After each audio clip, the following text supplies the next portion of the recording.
forged on the gridiron in September.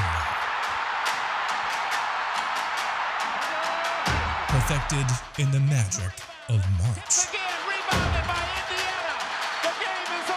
For the fans who love the crunch of the pads, prefer a dunk, and expect nothing but the best. It's Bigger Ten. Here's Steve Dace.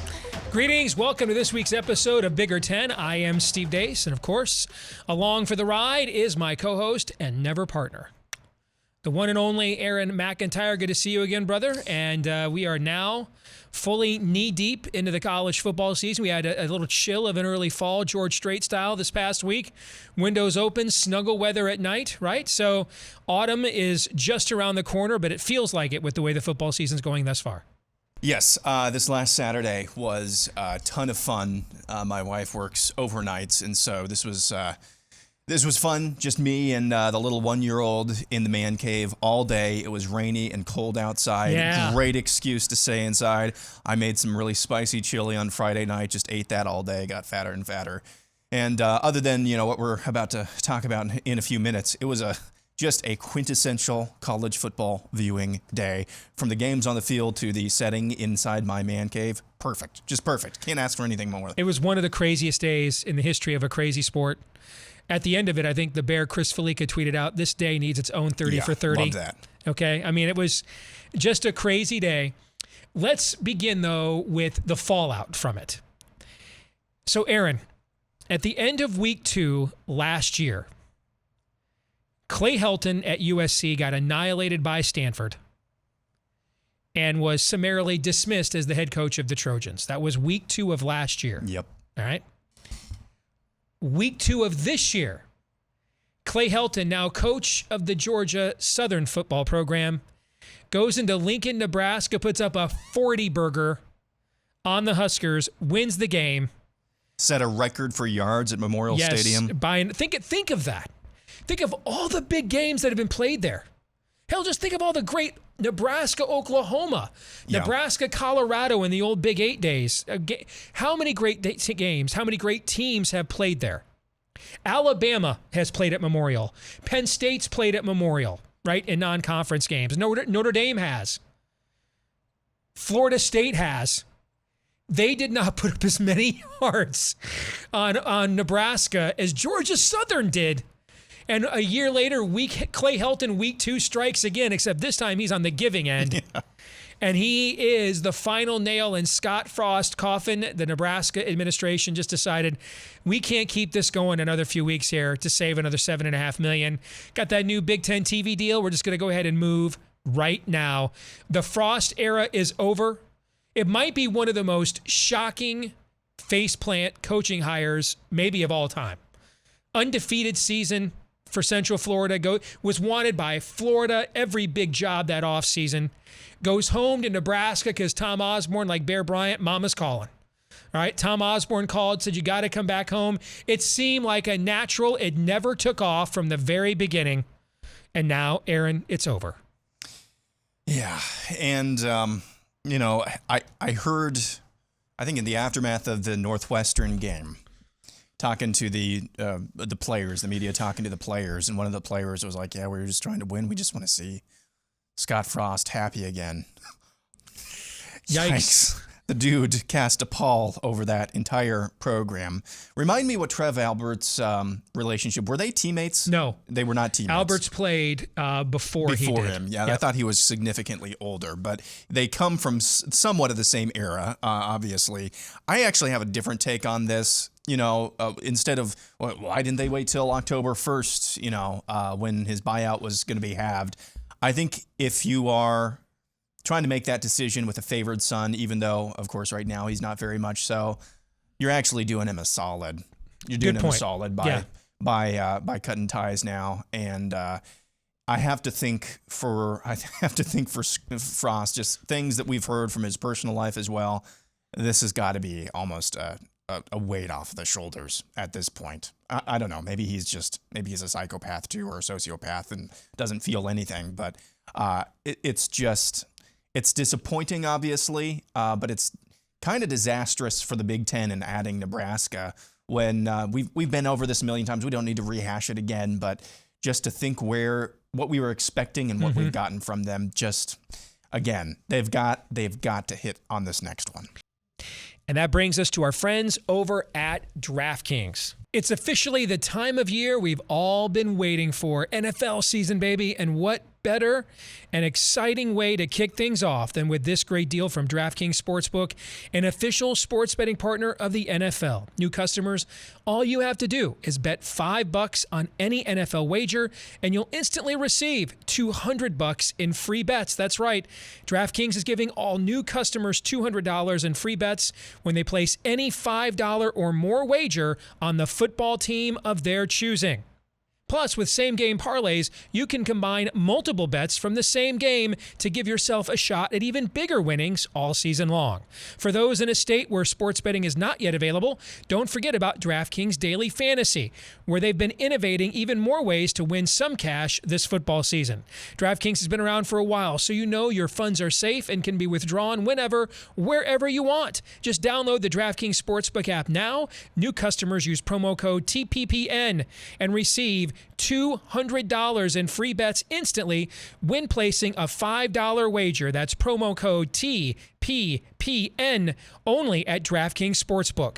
If you or someone you know has a gambling problem, crisis counseling and referral services can be accessed by calling 877-8-HOPE-NY, text HOPE-NY 467-369 in New York, 1-800-GAMBLER, 1-800-426-2537 in Illinois, Indiana, Louisiana, Michigan, New Jersey, Pennsylvania, West Virginia, and Wyoming, 1-800-NEXT-STEP in Arizona, 1-800-522-4700 in Colorado or New Hampshire, 888-789-7777. Visit ccpg.org/chat in Connecticut. 1-800-BETS-OFF in Iowa. Visit opgr.org in Oregon. Call, text Tennessee Redline 1-800-889-9789 in Tennessee or 1-888-532-3500 in Virginia. 21 and older, 18 plus in New Hampshire and Wyoming. Physically present in Arizona, Colorado, Connecticut, Illinois, Indiana, Iowa, Louisiana, select parishes, Michigan, New Jersey, New York, Pennsylvania, Tennessee, Virginia, West Virginia, and Wyoming only. Void in Ontario. Valid one per new customer. Minimum $5 deposit, minimum $5 wager. $200 issued as 8 $25 free bets. Sponsored by DraftKings. Ends September 19th, 2022 at 11:59 p.m. Eastern. Eligibility restrictions apply. See terms and conditions at sportsbook.draftkings.com/football terms. So, 2 follow-ups on this. Number 1, knowing what we know now, did they make the right decision to hold him over for another year? The argument at the time was it's a new AD. Give Trev time to, get his feet wet. Also, remember how historically loaded last year's coaching carousel was, right? LSU, Notre Dame, USC, these all-time programs are all making coaching changes. Florida, okay? And so where's Nebraska fit into that pecking order?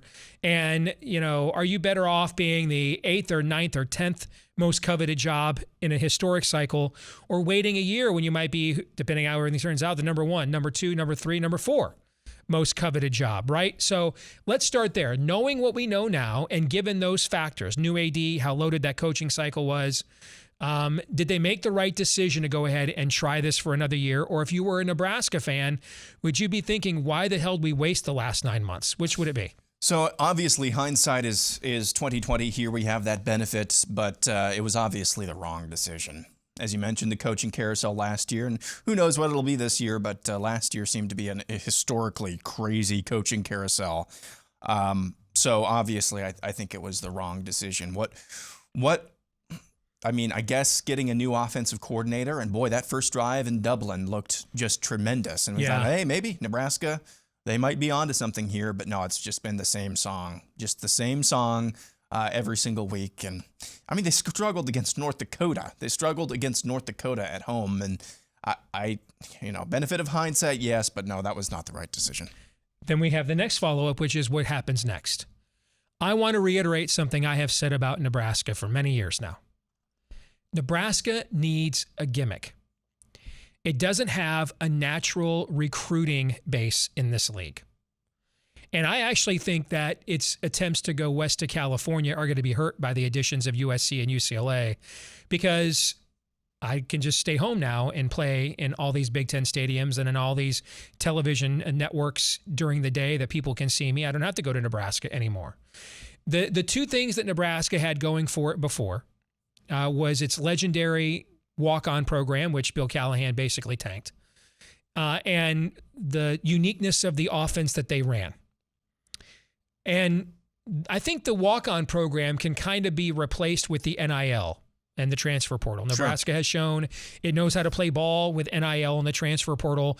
And so I think it can continue to kind of refortify its depth and ranks every year via the portal, like the old walk-on program did. And then you find a gem or two a year, and then you've got depth, and you find a gem or two a year, and you've got infrastructure there. I think it can do that. That still leaves the question of a gimmick, though. What is Nebraska's gimmick? Why does Tommy Frazier go to Nebraska instead of Florida State or Miami at the time? Because he couldn't play quarterback in any of those places, and he wanted to be one. And I think what Nebraska needs to do is the triple option. I don't mean that to be condescending at all. I don't know why it would be. Paul Johnson took over Georgia Tech, went from a pro-style offense to a triple option, and was competing for the ACC championship within 2 years. I think that, and it doesn't necessarily have to look the way that a service academy one looks, although they look pretty sweet. Okay. It could look the way Jamie Chadwell's looks at Coastal Carolina, where he's probably got an NFL quarterback, and they kind of run a variation of a triple option. It's just more of an RPO kind of a triple option, if you know what I'm saying. Yeah. Okay. But I think they need a gimmick, something that says that Jerry Godowski, before we even get to Tommy Frazier and Turner Gill, hell, Jerry Godowski kind of athletes can come to Nebraska, play quarterback, and win a lot of games. Each week, you present a matchup outlier that is a difficult prep for every team in the conference. I'm a big Matt Campbell guy. You know how much I love him. And I would have loved seeing him land at Michigan if we had to move on from Jimmy, or if Jimmy had left last year for the Vikings. I'm not, for all the talk with him in this job, though, I don't think that's a good fit. And I'm going to explain why, and you tell me if I'm wrong. All right. What I see Matt Campbell has done at Iowa State, and I know that program, Aaron, as you know very well. I used to cover it professionally. Yep. I used to publish its fan magazine. I've known its AD since the day he took the job. Iowa State's the outlier in the Big 12. Now, you're seeing more Big 12 teams go to this. Baylor's playing more like this now, too, with Aranda, but kind of more of the rock fight, make you win at the line of scrimmage. Iowa, in a wide open air raid every week league, Iowa State was the tough prep in the Big 12. And I think that's one of the reasons why they have struggled to beat Iowa when Matt is there. He's just trying to beat Kirk Ferentz kind of at the game he plays every week, every year, right? I think going to Nebraska and trying to play the same way everybody else in the Big Ten West is already playing, and you don't have a built-in recruiting base, do I think Matt would be better than Scott Frost? Absolutely. Do I think, though, he'd be better than what Bo Pelini was? Not necessarily, okay? To me, if you want Nebraska to reach its ceiling, or its perceived ceiling historically as a program, it needs a gimmick, something that you recruit to, something you identify with that makes it unique. And I don't think we play slobber knocker, rock fight football is it. A bunch of teams do that in the Big Ten, and have been doing it longer. To me, running some form of a triple option offense, whether that's hiring Troy Calhoun at Air Force or Jeff Monken in Army, or a more modern hybrid of it with Jamie Chadwell at Coastal Carolina, to me, that's what Nebraska needs. But maybe I'm wrong. What say you? So I think that's original and an inspired suggestion, and I always have. I don't know if Trev Alberts is going to be able to make that pitch to boosters the way that you did, for the reasons that you did. I think they might be able to hire Coastal Carolina's coach because they've had recent success. This is an up-and-coming coach. And it's a more modern approach to it. And it's a more modern approach to it, but I don't think they're going to go out there and look for somebody because of the triple option. I just don't think that they... I don't know. Maybe he is thinking that way as well, but he comes from that era, and I'm not sure if the boosters and a triple option. No. Air Force, no, they run the Army, no, they run. I just don't think that they'll be able to make that pitch. But maybe he is thinking it through on that level. It's just the guy who broke the news about both Fred Hoiberg and Scott Frost, or broke the rumor that ended up being true. I think is Lars Anderson or something like that, a journalist over there, sports journalist over there. He's the one who said right away, Matt Campbell to Nebraska. So I'm not even sure if I'm Matt Campbell, I would necessarily want to go to Nebraska either. But again, they have deep pockets as we've seen over there. So I could foresee them getting Coastal Carolina's coach because that's more of a sexy triple option. But and he's he's been successful, but I'm not sure if they're going to hire somebody because of the triple option. If that the other reason I love of bringing in one of those Calhoun or Monken Service Academy guys is not just the gimmick of the offense, but the culture of discipline and accountability that comes with it. Now, Matt Campbell will bring you a culture of discipline and accountability, okay? I just worry that essentially he's going to play the same way Wisconsin, Minnesota, and Iowa are already playing. And at this stage of Nebraska's, trajectory as a program, they aren't necessarily a perennially superior recruiter to those programs. I mean, they're typically rated a little higher than them in the recruiting rankings, but it's not like Nebraska's playing that style of football and recruiting top 10 classes while Iowa is, in the 40s. I mean, if you're going to play that style of ball and everyone else is going to play it, you got to have talent that's better than everybody else, right? This is why I think they need to hire Urban Meyer. If I were them, I would go hard after Urban Meyer. Again, like you said, I can't remember, it was on this podcast, can't see Urban Meyer living in Lincoln, but I don't know. I think that they would be more tolerable about the baggage that he brings to the table than maybe any other team. Which is considerable, more than any other team in the Big Ten. And I think players hear Urban Meyer and see all the rings that he has and say, hey, I want to go play for that guy. I think he's not going to be able to recruit at Ohio State or Michigan level. Could he recruit at a Penn State or maybe somewhere in between Penn State and Michigan level at Nebraska? I think his name might with his name in a fully weaponized NIL, yes, he could. I think he definitely But you would could. Also have to worry about what on a Tuesday night in May I wake up and what's happened that I got to fire my coach now before the season starts. See, you're under constant fear of that, right? With his antics, what comes out of the closet, what gets caught on video, what assistant coach did he allow to rampage through the program, right? I mean, you're sleeping with one eye open every night with him as your coach at this point, aren't you? Yeah. But like I said, if there's one school that's going to be tolerable of that, and I agree with you on that. Probably Nebraska. All right, let's move on to another school that would like to see a coaching change, at least at the offensive coordinator position. I don't even know what to say. I mean, this is significantly worse than 2002 Rutgers. It's one of the worst offensive performances in modern post-World War II college football. I mean, what's going on at Iowa right now? First of all, I watch a lot of college football, man. And not just in my lifetime, but games that took place before I even was born or became a fan. I've watched tens of thousands of college football games. I've never seen a team give up not one, but two punt blocks on the road and win. I've just never heard of any such thing. In fact, historically all time, if you get a punt blocked on the road, you lose like over 70% of the time. Iowa State got two punts blocked, still won the game. It's just a historically putrid offensive performance. I'm going to hand it over to you because I don't know what can be said that we have not already said about what's going on with Iowa right now. I mean, it's like almost every day that I see you, I have another complaint. My complaints are new every morning. How do I load the? Let me count the ways. I think Julian Vandervelde, just a wonderful offensive lineman for Iowa, went on to play in the NFL for a little while. He sums up, I think, a lot of people's thoughts perfectly. The offense is a thief of joy. It's devoid of hope and sucks the love of football from my bones. Our defense and special teams deserve better. Our offense did not deserve even the opportunity to win.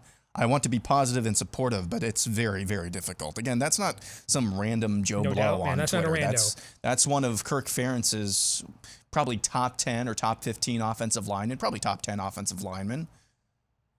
That's a yo, man. And I think what's changed this year, Iowa has always been offensively challenged. They always have been, unless they've had a quarterback who is at least somewhat able to extend plays or create some magic.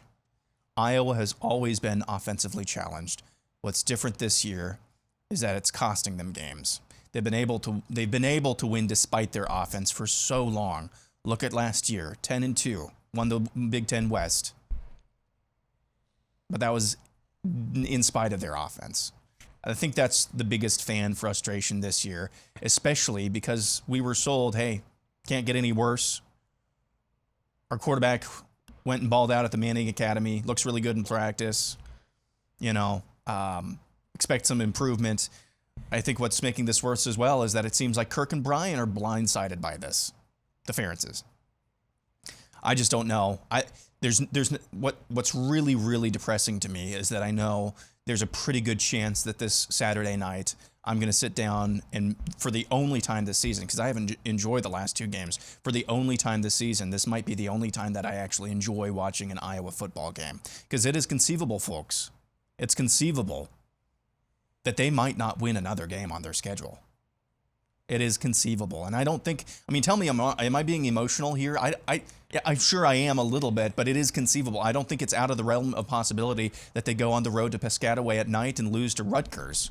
Then they've got Michigan the next week. They haven't even gotten to Minnesota, Wisconsin, all of those programs that, pick a program that doesn't have Iowa figured out offensively. And that's the thing here. That's the big takeaway. I've seen a video, I think back from 2021, of Nick Saban just being honest and saying, we came to a place where we realized we can't win without a passing game, without a good passing game. And I think that's where Iowa is right now. So what Iowa is doing on offense right now is insane. It's just trying the same thing over and over and over again, expecting a different result. I think what's equally insane is just writing off Kirk Ferentz's ability or willingness to change. Again, that sounds weird, but he has reinvented himself a few times. This one's going to have to be a drastic reinvention. That's his side of the ball. That's what he coaches. The offensive line is what he coaches. So he's going to have to drastically reinvent himself. It's not going to happen this year. You can't make these drastic changes in the middle of the year. So that's, and I'll add this as an addendum and I'll stop talking about Iowa. Last night, as we're taping this on Wednesday, I went back and watched Iowa's biggest offensive output of the season without Spencer Petras. So these were the 2 or 3 games that Alex Padilla, the backup, by the way, if you're Iowa backup quarterback, how low is your self-esteem right now? Sub-zero. Yeah. I went and watched the Iowa-Minnesota game from last season because that was the highest offensive output without Spencer Petras. And I think they scored like 27, 28 points, something like that. Whew. Alex Padilla is not that great, guys. He's not that great. I still think he should start. The reason Iowa won that game was actually Charlie Jones. And by the way, one more final addendum. I don't like it, especially when players transfer within the division, but that's the world we live in. I can't get that pissed off. It was a little bit extra just because he did it. Charlie Jones transferred to Purdue after spring ball. 2 weeks, though. He's outgained your entire team. Well, he's almost. Yeah. And I don't even have any hate for him. I think he's actually a smart kid. Mm-hmm. He saw what was going on in spring ball, and I'm like, you know what? I was a walk-on at Buffalo last year. Eject! I'm getting the hell out of here. And look what he's done now. I'm reminded of one of the greatest quips in the history of football. And it was the year that the Tampa Bay Buccaneers were an expansion franchise in the NFL, the old 14-game scheduled years, and they went 0-4. They were the first team to ever go 0-14. And they played a Monday night game for reasons God only knows how they got picked to be on a Monday night. And after the game, the legendary coach John McKay, who had been a college football Hall of Famer at USC, left to take over the Buccaneers. And they asked him about his offensive execution, Aaron. And his all-time favorite famous quip is he looked at the reporter and said, "I'm in favor of it." Brian Kelly got in trouble for that last year. Brian Kelly tried that. No one got the joke. Yeah. But that kind of sums it up. To me, it's bad. And as a Detroit Lions fan, I've seen this. I mean, I've seen Lions fans organize protests at the game. One year, the team was so bad, I think it was the 0-16 year, it was dress up and root for Carson Palmer and the Bengals to cheer on the Bengals. The local Detroit sports station did to try to get everybody fired because it was so depressing to watch, right? When you get to the point that you start trolling your own team. Oh, man.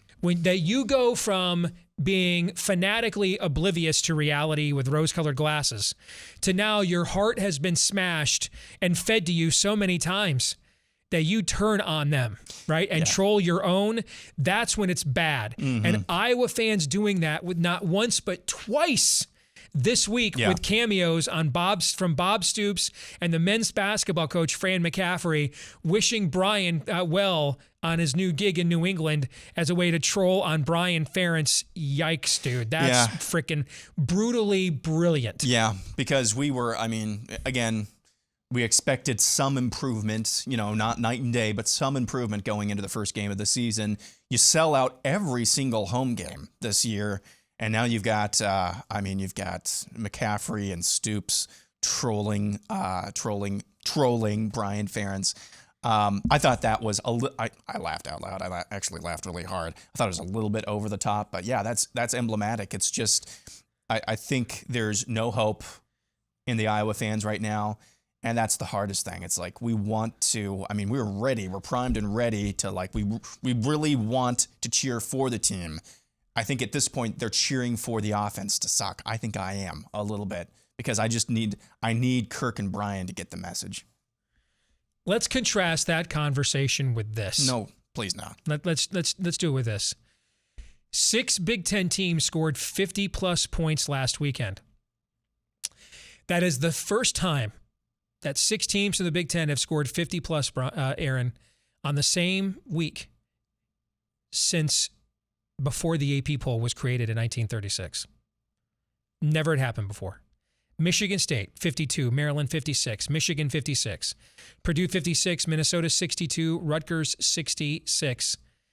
When you see that stat, especially after the conversation we just had, you think what? I think I would like to climb into a wood chipper and stay there for the next 3 or 4 months. I think what's glaring to me is that Minnesota, in terms of offensive yards per game, they are number 1 in the country. And Iowa, in their same division, is the worst in the country. I mean, that's oh boy. That's a yo. So, the Big Ten has always had this allure, and of course, it's still in non-conference season, but the Big Ten has always had this mystique around it. It's just hard-nosed, defensive-minded, yada, yada, yada. This could be, I don't know. It's good to see teams airing it out and running up the score a little bit more. All right. It could be worse. You could be Wisconsin right now. We could argue if that's worse than Iowa's lament, but Washington State, in the history of its football program, had never, ever defeated a ranked Big Ten team until now. They go on the road, and it's one thing if you just run into their air raid. It's an odd, matchup, and they've got this prolific transfer quarterback from Incarnate Word, and he just goes video game on you on a crazy day. Stuff happens, right? That's not what happened. Much of the game was actually played at the pace and tempo that Wisconsin wants to play at. They just lost. They found ways to lose. They couldn't make key stops. And Washington State gets a stunner at Camp Randall. Your thoughts? Well, it is a stunner. I told you during our pick segment last week, I had a weird feeling about this game. Just the point spread, it was 17 points. That's a lot of points. Yeah. But given the perception of the programs in question, I thought it would be at least like 24-27, somewhere in there. So I had a weird feeling about this game. But I'll also tell Wisconsin fans, you all lost to a better team a few years ago in BYU at home. Everybody was writing you off, leaving you for dead. And I think you went on to to the Big Ten championship game that year. So I would not overreact to this loss, although it was a bad loss because you just kind of got beat at your own game by a team that doesn't like to play your game and really can't on most Saturdays. So that is a little bit eyebrow raising. Mutual buddy of ours, he Wisconsin fan, just says team really doesn't have any oomph right now, and I would kind of agree with that assessment. But let's just wait. I think Wisconsin as a program deserves a little benefit of the doubt here. Let's look forward here in our final of our Big Five on Bigger Ten. It's a big week on the road for Big Ten teams, and frankly, I think that we might go 0 for 3. I don't like any of these matchups. Michigan State goes on the road against Washington. Huskies have a new coach, but I think he's a hell of a coach, Kalen DeBoer, who, of course, knows a little bit about Michigan State as the former OC at Indiana. And this is the dreaded, that's one of my favorite trends to play, the unranked team at home favored over the ranked team, right? How many times over the years have you heard me play that game, right? That's the case this week with Michigan State going on the road at Washington. It's always tough for Big Ten teams to go play on the West Coast. Penn State goes down on the road against Auburn. Rematch of what was a fun game a year ago. Went down the stretch. They're a slight favorite in that game. And then Purdue goes on the road to suddenly resurgent Syracuse that's looked really impressive the first 2 weeks of the season, including an opening week blowout of a Louisville team that just won at Central Florida. I hope I'm wrong, but I think it's possible we might go over in this trifecta of road games this week as a league. Yep, I can see that. I don't think we will, but I can totally see that. I think to me the biggest coin flips right now are Purdue and Penn State. Although I am a little bit more in favor of Penn State. I think last week's win was sneaky impressive for them. Classic look-ahead spot, but they did not lose Sandwich focus. Game, yeah. They did not lose focus, and I think they're going to give it, obviously they'll give it everything this week, but I do think that they have a pretty good chance of going into Auburn and winning there. I would say it's kind of 50-50 for me with Purdue and Syracuse, because Syracuse has surprisingly looked good, but so has Purdue, both those games. I thought they probably should have beaten Penn State, and it was just one drive away from Penn State from winning that game, and then they looked awfully good last week. So that's a flip up for me, and I think Michigan State does probably go down at Washington. But again, I could see a scenario, like you said, where all three of these games just kind of go poorly for those teams. I mean, Purdue had 5 tackles in the secondary. If they just made one of those, they probably beat Penn State. You're right. All right, we're going to come back, play our weekly game of Would You Rather right here on Bigger Ten. Steve Deace here, and we get asked all the time, how can we support what you guys are doing here on the channel? Well, one great way to do it is by supporting us on our Patreon. And by doing that, you might get a little extra support yourself as part of our Patreon supporters at patreon.com/Michigan Podcast. Pause that right there, Aaron. Scroll up just a little bit. Look at what that record is in Major League Baseball as of the time we are recording this. Over 100 games. Over 500 as we get down to the stretch run of the season. In our NFL picks contest, we started 5-0 in week 1. You may have an opportunity to more than earn the money back that you donate to us each week here on our Patreon page by signing up and getting access to our exclusive information, like our exclusive handicapping picks in various sports. So thank you to all of you who support us each week here on Michigan Podcast and Bigger Ten. And if you'd like to join them and maybe make a little extra money in the process, patreon.com/Michigan Podcast for as low as $5 a month. Patreon.com/Michigan Podcast.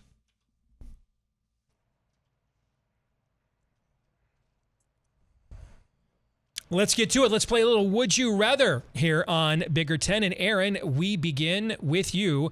Would you rather be Nebraska AD Trev Alberts or Iowa AD Gary Barta right now? I would rather be Trev Alberts. I think you're Nebraska. You have deep pockets still. The world is your oyster.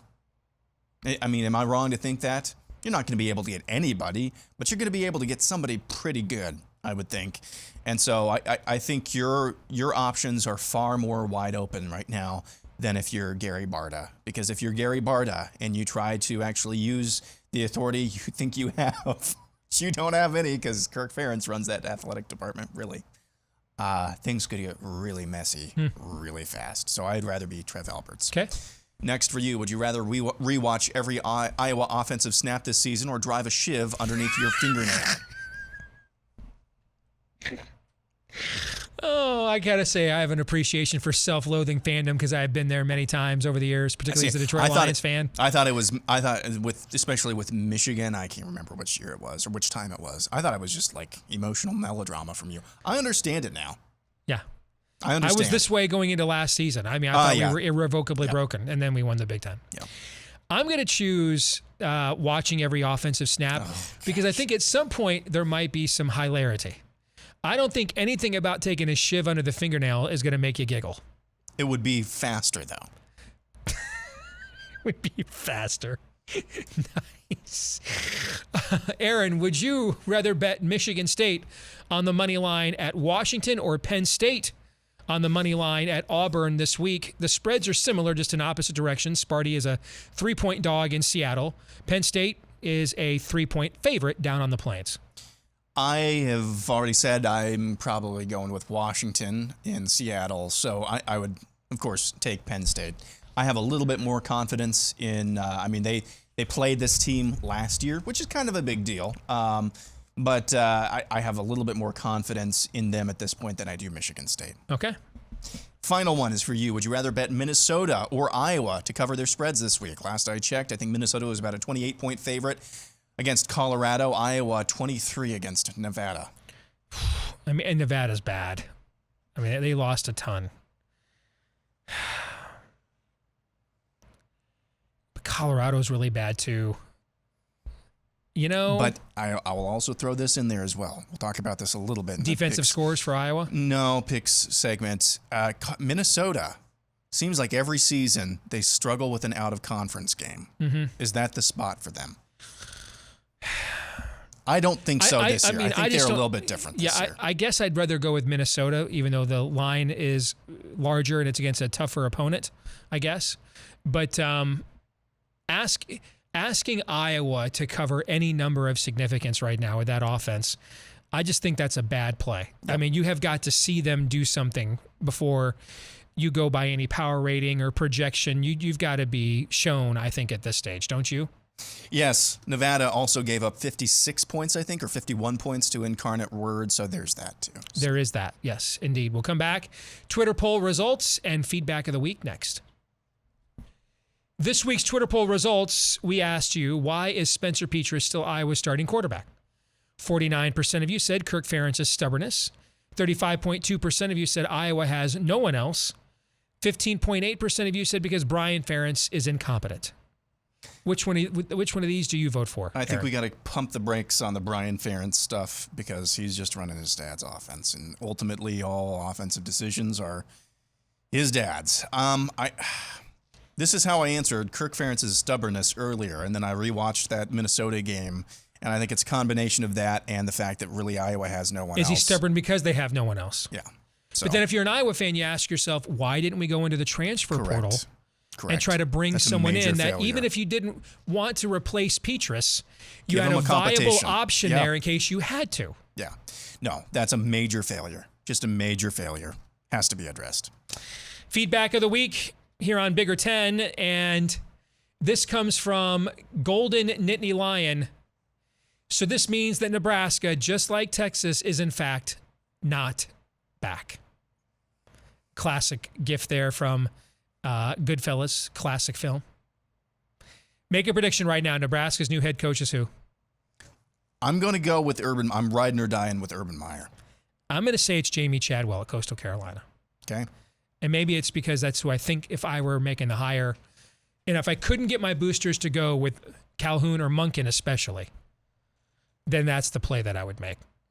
That's going to do it for this week's episode. We're back at it again next week right here on Bigger 10. Don't forget to like, rate, subscribe, share, follow, 5-star review, however and whichever way you watch, whether it's right here on YouTube or listen like on iTunes.